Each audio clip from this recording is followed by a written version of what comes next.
už sankciją. Tai gėda 10%. Operacija Vesna. Ką dar melavo?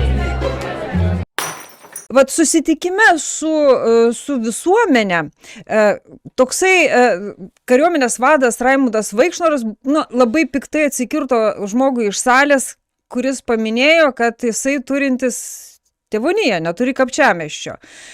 Bet į poligono teritoriją ta tėvonija stebuklingai nepateko. Ir štai jūs matote, netgi man buvo atsiųstas toksai taškelis visai šalia poligono teritorijos, netoli, už plento.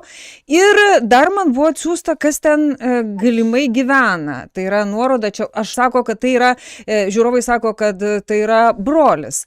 Pono Vaikšnoro brolis, kuris ten ir turi valdo tą ūkelį. Jisai čia žmogus, tas, kurį jūs matote, jisai prisistato kaip Vaikšnoras, kaip, aišku, ten aš parašiau jam laišką, jisai dar nesuskubo atsakyti tą laišką, mes būtinai jo atsakymą paskelbsime, bet šiaip ar taip, Kapčiamiesčio poligono vieta taip stebuklingai buvo tampoma po žemėlapį ir galiausiai buvo atitraukta nuo kelių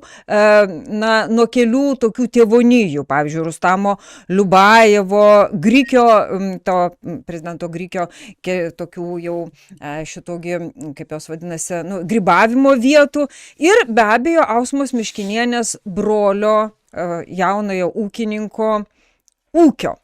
Tai dabar, ką mes šiandien ir ką žmonės kalba apie tai, kaip buvo surasta šita vieta, kodėl taip nugriuvo būtent ant Kapčiamiesčio žmonių galvų šitą istoriją. Vilma, kokia versija dabar sklando būtent tuose Dzūkijos miškuose?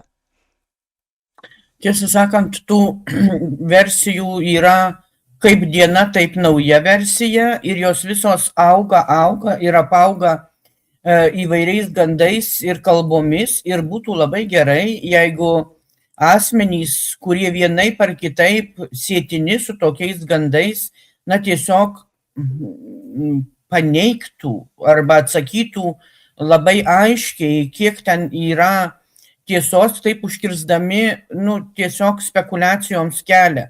Nes šiandieną, sakykime, mes matėm net ir pačiuose tuose žemėlapiuose, kurie buvo skelbiami Krašto apsaugos ministerijos viešai, vieną dieną toks, kitą dieną toks, trečią dieną dar kitoks ir žmonės tiesiog paima vietiniai, taigi jie ten žino, jie ten iki kiekvieno kampo ir to milimetro žino, iki katro ten žemė, kieno medžioklės plotai, kas tenaise vilas turi, kas tenaise ką. Ir jie sako, žiūrėk, nuo šito atitraukė, nuo Druskininkų atitraukė, nes kurortas ir meras kaukštelėjo per tarybą, žinai, nuo toliau, nežinau, čia pas mus tai kalba visaip ten.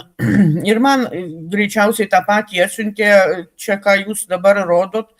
Aš taip suprantu. Kareivonis vadinasi, labai toksai kariškas pavadinimas kariuomenės vado. Kareivonis yra toksai kaimas pas mus ir tas kaimas yra, taip įdomiai atrodytų, jeigu ten tikrai pono Vaikšnoro yra tėvonija, tai tas kareivonių kaimas yra nuo to vadinamo Kauknorio plento, kaip mes jį vadinam, ar ne, dabar suremontuotas, jis labai gražus, sakėm, kad eis turistai iš Lenkijos, ten kažkada Žygimantas Augustas tuo plentu, tiksliau akmenim tada dar grįstų ėjo, lydėdamas Barboros karstą, tai dabar ties jau to karsto nelydės, jau dabar ties ten, nežinau, lydėsim gal tuos tankus, bet ne tame esmė. Tas plentas vadinamas Kauknorio, mes jį taip vadinam tą kelią, Kapčiamiestis valstybės siena su Lenkija, jis tiesiog yra, bent jau tiek, kiek dabar matau, kas yra Krašto apsaugos ministerijos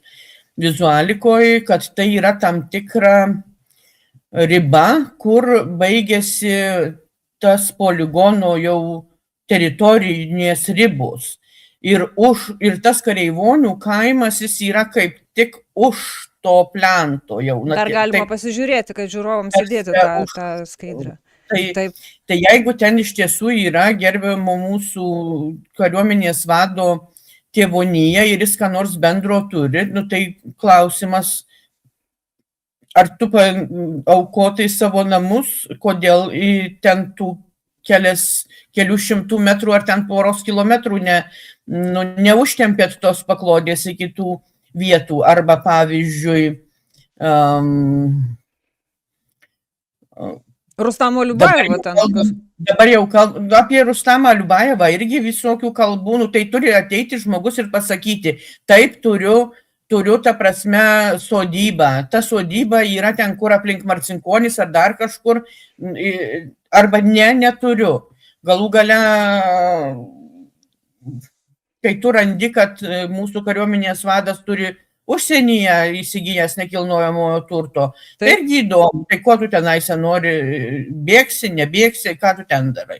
Man negaila, 100 metų jie tegul tik tais turi visi, kuo daugiau bagotų žmonių, tuo geriau Lietuvai. Bet, tos kalbos nori, nenori ir tokie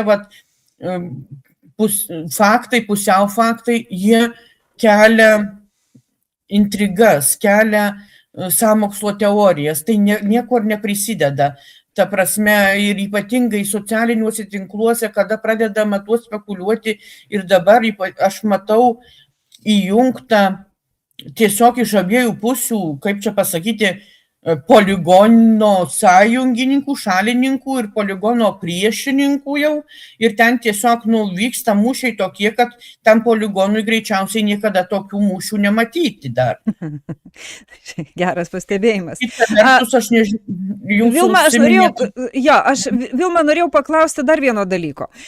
Visą laiką pagrindinis žmogus, kuris atidarė galimybę, atvėrė galimybę aukščiausiams valdžios pareigūnams apie tai nuspręsti dėl šitos vietos, buvo Ausma Miškinienė, kuri galėjo pasielgti taip, kaip pasielgė Druskininkų meras, pasiuntęs kariuomenę tolyn ieškoti vietos, bet Ausma Miškinienė patyliukais davė pritarimą. Ir tai yra labai pavojingas pritarimas, todėl kad jinai kalba savivaldos vardu. Ir mes turime Orhuso konvenciją, kuri liktai neleistų tokiam dalykui įvykti, jeigu savivalda būtų prieš. Bet Ausma Miškinienė pridavė savo žmonės. Dabar, kalbant apie šitos sklypus visus, yra kalbama, kad vienas iš sklypų, kuris buvo parinktas poligonui, sutapo su uždengė jos brolio ūkį.